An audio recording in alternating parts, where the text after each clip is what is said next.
Assalamualaikum warahmatullahi wabarakatuh. Kita kembali berjumpa di Smart English Channel dalam segmen tutorial. Nah, kali ini kita akan membahas proper miking. Di hadapan saya ada beberapa jenis mikrofon. Nantinya kita akan membahas bagaimana cara menggunakan mikrofon dengan baik agar kualitas audio yang kita hasilkan saat kita melakukan voice over atau produksi rekaman video, suaranya menjadi menyenangkan dan asik untuk didengar. Oke? But sebelum kita simak tutorial lengkapnya, yuk mari kita like, subscribe, and share channel ini. Kemudian jangan lupa untuk menekan tombol lonceng.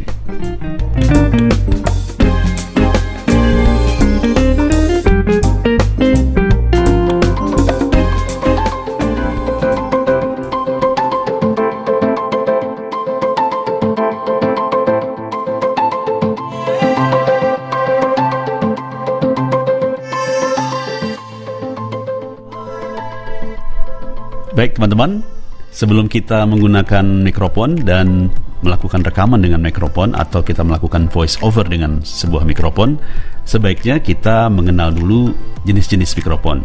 Secara umum atau secara garis besar atau general, kita mengenal dua jenis mikrofon, ya. Yang pertama seperti yang ada di depan saya ini, yang saya gunakan ini adalah jenis mikrofon kondenser, dan yang kedua adalah jenis mikrofon dynamic, ya. Dynamic bermacam-macam, ada yang seperti ini, dynamic yang bisa kita gunakan handheld di panggung seperti ini ya, biasa di panggung, dan atau juga biasa menggunakan stand untuk podcast dan sebagainya. Dan satu lagi yaitu yang pertama tadi adalah mic condenser yang besar ini. Baik, apa sih itu mic dynamic atau dynamic microphone? Mic dynamic adalah bersifat fleksibel ya, versatil atau ideal digunakan untuk berbagai kebutuhan. Umumnya memiliki desain yang sederhana ya, dan dengan beberapa bagian yang dapat dilepas ya, atau bisa ada on off-nya ya. Mikrofon jenis ini juga relatif kokoh dan lebih tahan banting. Biasanya untuk di panggung sering kadang jatuh ya, tapi jangan sampai jatuh sebaiknya.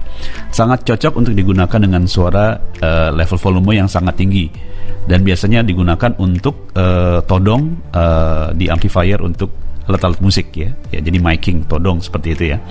Mic dynamic ini tidak memiliki amplifier internal dan biasanya tidak memerlukan baterai atau daya power tambahan, berbeda dengan kondenser ya, yang satu ini yang di tengah. Nah, oke. Ya, cara kerja mikrofon dinamis seperti apa sih? Ya, menggunakan prinsip elektromagnetik. Mikrofon dinamis menggunakan kumparan kawat dan magnet untuk menghasilkan sinyal audio. Diafragma melekat pada kumparan. Ketika diafragma ini bergetar karena merespon gelombang suara yang masuk, maka kumparan akan bergerak menjauh dan mendekat dari magnet.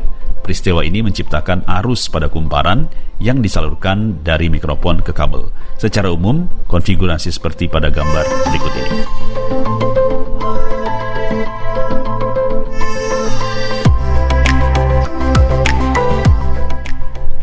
Jadi sekali lagi ini salah satu jenis mikrofon ya yang paling umum. Ini adalah jenis mikrofon dynamic.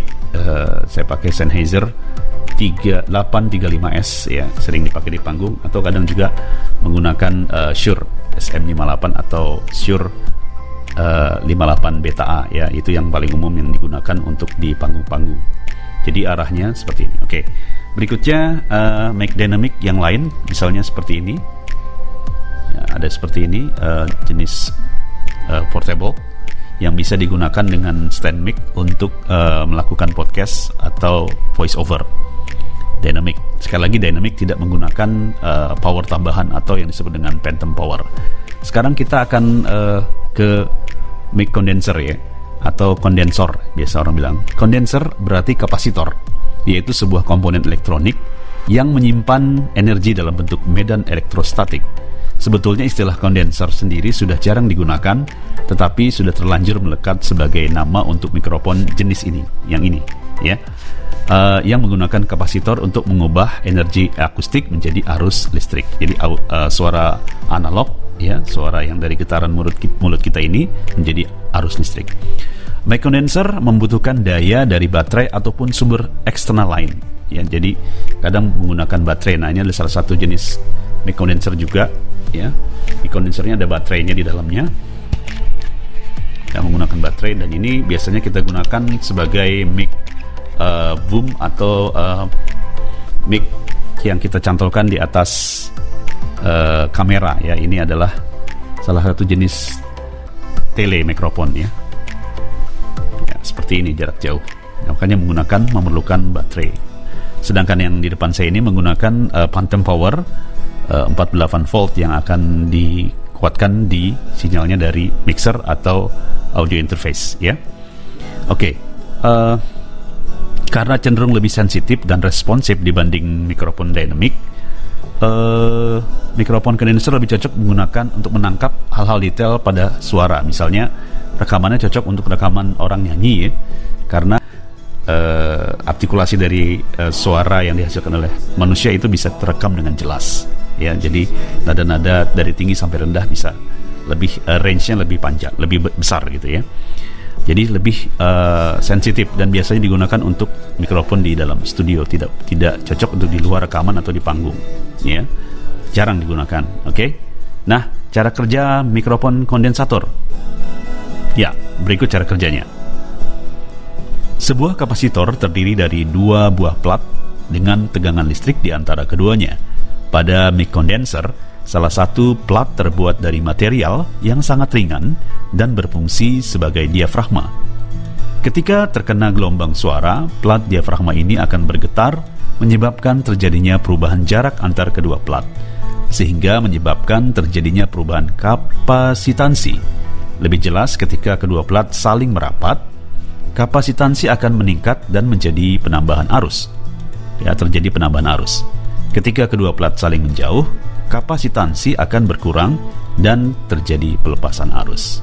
Agar kapasitor bekerja dibutuhkan tegangan listrik. Listrik dapat berasal dari baterai sekali lagi dan di dalam mic atau dari sumber eksternal lain, biasanya dari audio mixer ya, atau dari phantom power dari USB audio interface ya.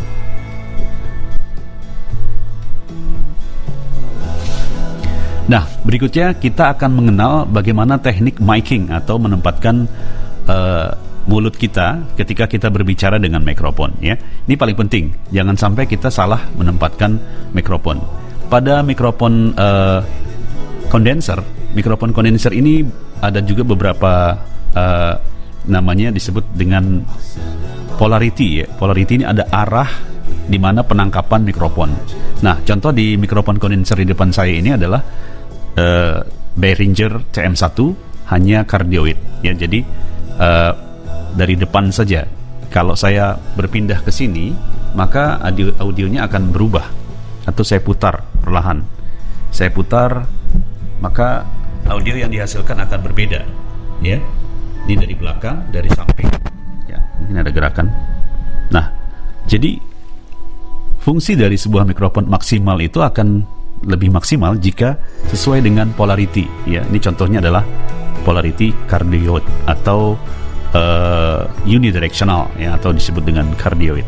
Cardioid sendiri biasanya kalau untuk mikrofon boom seperti ini ya, untuk tele mikrofon ini biasanya dia menggunakan jenis hypercardioid, jadi lebih panjang, lebih ke depan.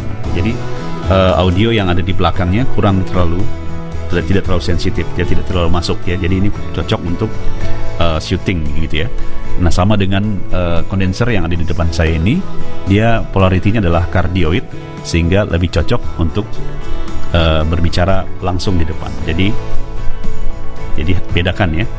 Berbeda dengan mikrofon dynamic, dia hanya seperti ini, dynamic, dan lebih sensitif. Jadi tidak perlu terlalu dekat seperti ini, harus agak jauh, disesuaikan dengan kondisi daripada audio interface kita. Oke.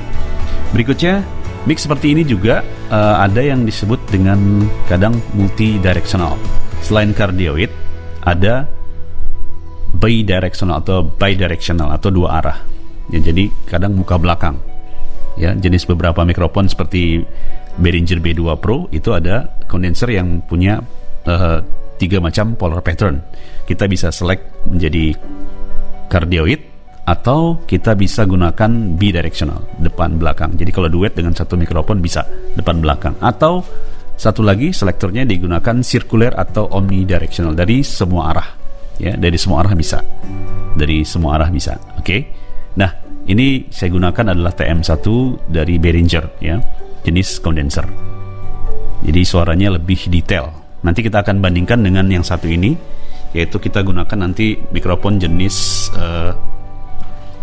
yang ini adalah mikrofon dengan jenis dynamic ya, yaitu dari Rode PodMic. Bagaimana nanti perbedaan suaranya? Oke. Ini adalah jenis kondenser ya. Sekarang kita akan bandingkan dengan menggunakan mikrofon dengan jenis dynamic. Nah, yang berikutnya adalah kita sekarang sudah menggunakan mikrofon jenis dynamic ya. Saya di sini menggunakan Rode atau Rode PodMic namanya, dan perbedaannya di sini jelas karakternya.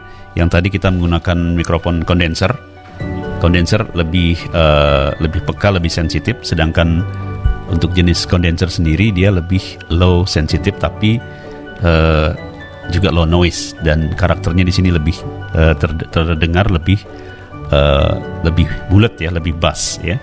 Tapi kita bisa lakukan ekualisasi untuk sedikit menyamakan. Nah, coba perhatikan ketika mulut saya berpindah dari mikrofon ini, maka polaritinya akan terdengar berbeda, karena polariti daripada mikrofon dynamic ini kebanyakan kardioid atau satu arah saja. Jadi beda ketika saya naikkan atau saya berbicara seperti ini, jadi dia satu arah di depan. Jadi kita harus mengenali mikrofon yang kita gunakan untuk rekaman ya. Nah, kebanyakan mikrofon jenis dynamic ini digunakan untuk di panggung atau juga untuk siaran atau broadcast atau podcast ya.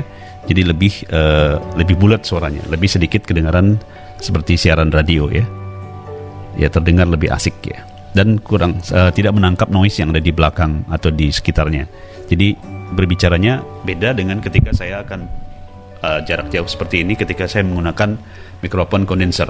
Jadi saya bicara harus lebih dekat seperti ini.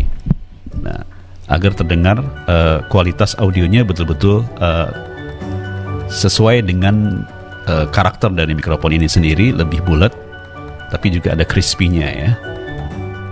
Contoh salah satu contoh mic clip-on atau lavalier ya, kita bisa gunakan seperti ini. Kita cantolkan di kerah baju atau di bagian baju kita sedikit, sekitar 1 jengkal dari mulut kita. Nah, ini memang fungsinya untuk diletakkan di kerah baju atau di bagian depan baju kita sehingga audionya bisa terdengar dengan jelas ya. Jadi kalau kita letakkan jauh di depan mungkin akan berbeda, atau kita langsung seperti ini akan nantinya juga hasilnya juga terlalu besar ya. Jadi memang disesuaikan, ditempatkan di bagian kerah atau di dekat dada di bawah leher kita seperti ini, sehingga audionya memang inputnya maksimal.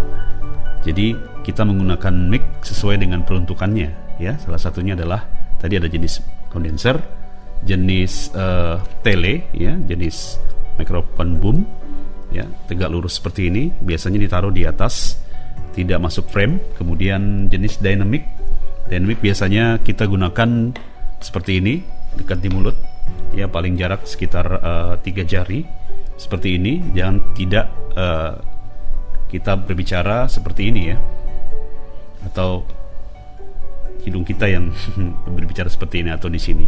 Jadi tidak. Jadi letakkanlah mikrofon secara proper dan usahakan dalam men-setting audio.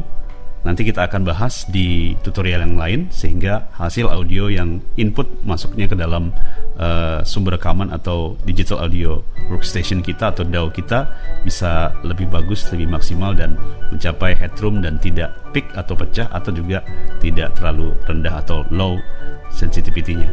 Demikian ya, saya rasa itu untuk tutorial ataupun sedikit sharing tentang bagaimana kita menggunakan mikrofon dengan baik agar kualitas audio yang kita hasilkan saat recording atau voice over atau juga untuk narasi produksi rekaman video, baik itu video tutorial atau video pembelajaran, lebih maksimal dan mendapatkan kualitas yang lebih baik.